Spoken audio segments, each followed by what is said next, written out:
Hello, book lover. Uh, I'm going to speak about Gerald Clarke's book, Get Happy, a biography of Judy Garland written in 2001. And I think it's one of the more recent biographies of Judy and one of the more highly regarded. Uh, Let me just give you some high points. I did like this book. Sometimes it felt like too much information, but that's going to be something that's going to happen, I think, with any biography you read. And if you're not reading to find out about the person, then why are you reading it anyway? But as you all know, biographies are some of my favorite books, and being a fan of Judy, I dug in. For many years, I had heard a rumor that Judy's addiction to drugs had been the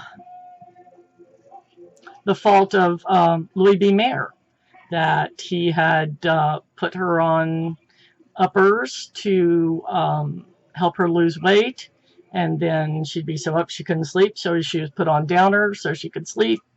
As it turns out, no, it started way earlier. Her mother put her on drugs when she was 4, 5, 6. Basically, her mother and father had both been singers and vaudeville performers, and they wanted the girls to be the Gum sisters. Her name was Frances Ethel Gum. She was generally called Babe or Baby Gum. And after they moved to California, her mother schlepped these two girls back and forth between where they lived in a smaller town north of Los Angeles, back and forth down to Los Angeles every weekend for auditions, or once they started getting jobs for jobs.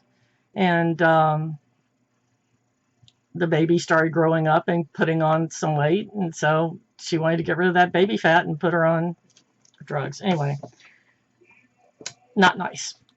It turns out that her father was, I'd say gay, but he'd have to be bisexual, I guess, because he was the father of these girls.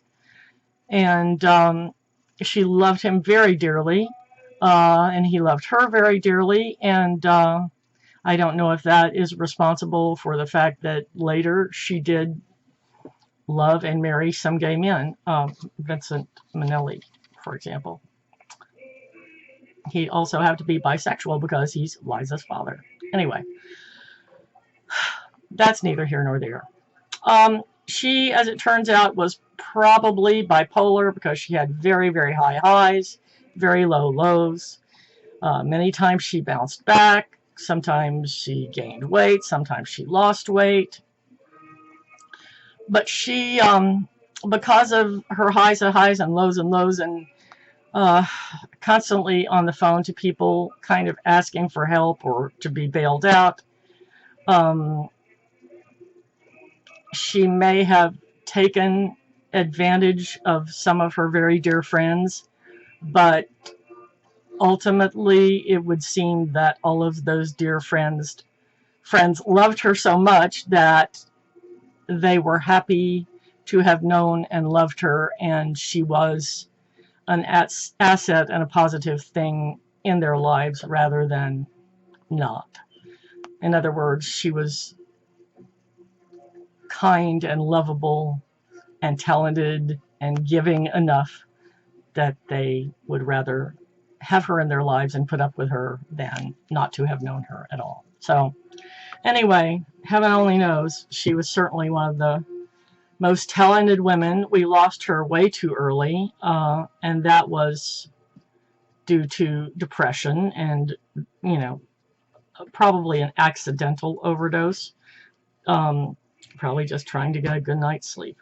Anyway, it was a good book. If you are a big Judy fan, if you are interested, I could probably recommend this to you. And if you like just biographies generally,